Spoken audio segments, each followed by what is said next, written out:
Good morning, dear students.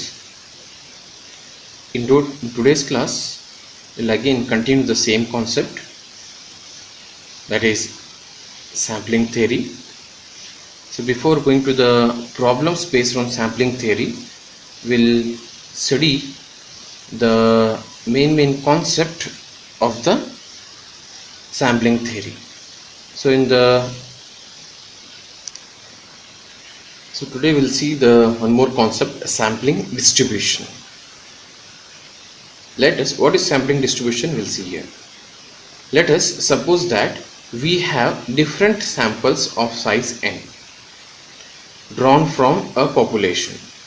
For each and every sample of size n, we can compute quantities like mean, standard deviation, etc. Obviously, these will not be same. Suppose we group these characteristics according to their frequencies. The frequency distribution so generated are called sampling distribution. Means for the given sample from the population, we'll choose what here samples. So these samples what we'll choose, maybe they having a different kind of mean and standard deviation. So this mean and standard deviation will be not same. Then we'll make a group of this according to their frequencies, and what we are making the group according to their frequencies is so called a sampling distribution. Now the sampling distribution of large sample is assumed to be a normal distribution. See, we have the sampling only if it has what here large samples, means that is more than 30. N will be what here more than 30, then that will be considered as normal distribution. And you know that normal distribution already we have studied in the previous module. The standard deviation of a sampling distribution is also called standard error. Means what standard deviation will find for the given sampling distribution is going to consider as what here standard errors. See, these definitions are very important, you need to remember. So they may ask you to write details about this all in the examination. Now next concept is testing of hypothesis, which is very important. So to reach, what is the testing of hypothesis, we'll see here. To reach a decision about population on the basis of sample information, we make a certain assumption about the populations involved. Such assumptions, which may or may not be true, are called statistical hypothesis or hypothesis. Means by seeing the condition before doing anything, we'll have somewhat here assumption that for example, I can say that I may before writing, according to your study, what you will say here, I may pass the paper or I may not pass the paper, means or I may take these many marks, means I may score this much in the examination. What assumption, that assumption may be true, may be false, but we are assuming something. So such kind of assumptions are going to consider as what here a hypothesis, or we can call it is statistical hypothesis. So to reach decisions about population on the basis of sample information, we make certain assumptions about the populations involved.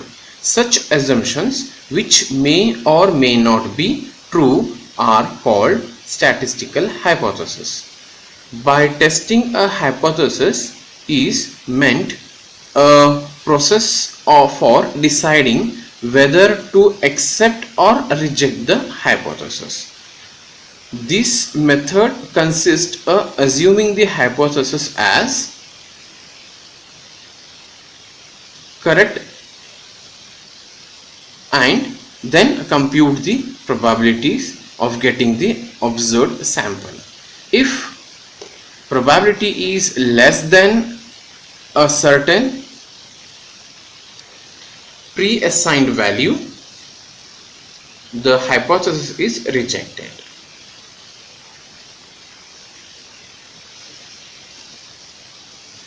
Now we'll see what is errors. We have two kinds of error. One is type 1 error, second one is what here? Type 2 error. If a hypothesis is rejected, why it should have been accepted, we say that a type 1 error. You have to remember what is type 1 error. If a hypothesis is rejected while it should have been accepted, means instead of accepting, if you reject the hypothesis, so that kind of error is going to called as type 1 error. Similarly, if a hypothesis is accepted while it should have been rejected, we say that a type 2 error. Means here we have accepted, so but it could have been what here? Rejected. So such kind of hypothesis is going to called as type 2 error. But to reduce these both the hypothesis error, so if you increase the sample size, so automatically as increase the sample size, that errors will be what here going to be decreases, means we can reduce it. So next is null hypothesis. So null hypothesis, the hypothesis formulated for the purpose of its rejection. The hypothesis formulated for the purpose of its rejection under the assumption that if that it is true is called null hypothesis, and the symbol is denoted by H0. The hypothesis formulated for the purpose of its rejection under the assumption that it is true is called null hypothesis, denoted as H0. Means always will take what here?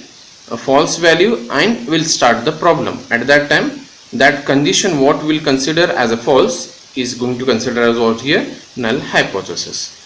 Any hypothesis which is complementary of null hypothesis is going to called as alternative hypothesis and denoted by capital H1. The hypothesis formulated for the purpose of its rejection under the assumption that it is true is called null hypothesis, denoted by H1.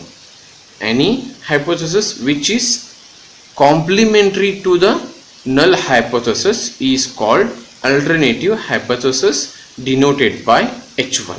So this is one of the important concept to start the examples. So once we got what is hypothesis, what are the errors, then null hypothesis, we'll see the significance, level of significance, and what are the critical values, so under which this level of significance will fit, and for what level of significance we need to calculate the respective problems and all we'll see here now. Now significance level, which is denoted by Z alpha, the probability level below which we reject the hypothesis known as level of significance. Means level of significance having a fixed point, means we'll have the one of the values for that value. If the given probability level is coming below or less than, then we can say that the given hypothesis is going to be rejected. So the probability of level below which we reject the hypothesis known as level of significance. Next, what is the test of significance and confidence level? We'll check here. So what is the confidence intervals and all? We'll check everything. So the process which help us to decide about the acceptance or rejection. Means, so the value which decides to accept the hypothesis or reject the hypothesis is called the test of significance.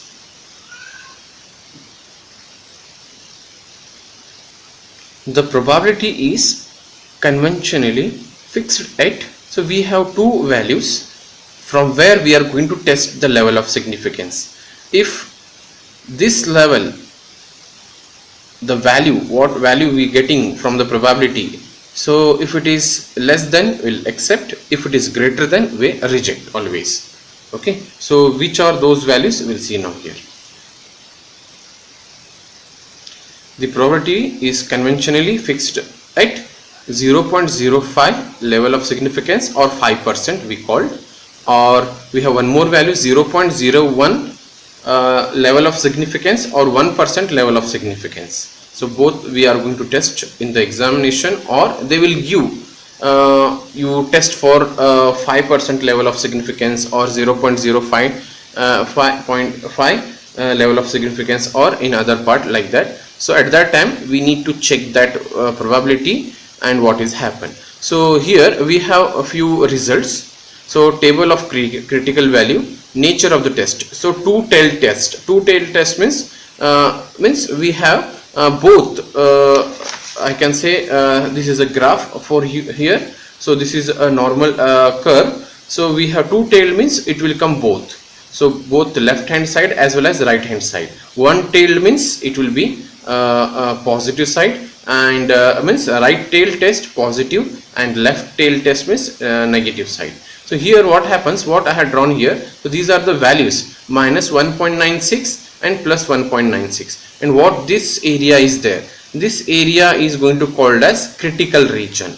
So this area is nothing but what here called a critical region. So here this is also a critical region on the left hand side.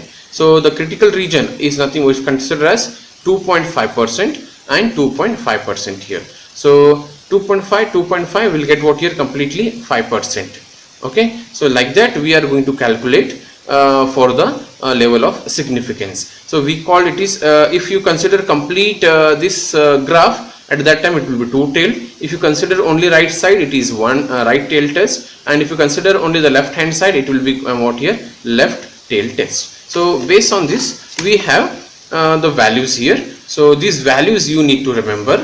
So nature of the test. So two-tailed test means complete graph, right tail test right hand side, left tail test means left hand side. So for two-tailed test means complete. So at that time level of significance for 1% it is 2.58. You need to remember the value, and for the 5% it is 1.966. If your calculated value, what we'll get from the probability, if it is less than, we'll accept the your hypothesis, or if it is coming greater than, we'll reject it in both the cases. Similarly, right tail test. So here the value of level of significance is 2.33, and for 1%, and for 5% it is 1.645. Similarly, for the left tail test, the same values but in what here, negative direction. So minus 2 times 33 for 1%, and minus 1.645 for 5%. So this critical value table and the diagram and this process, what we have, that is a significance level. So we can go for the problem, and we need to check whether the given sample is having accepted or rejected based on significance level.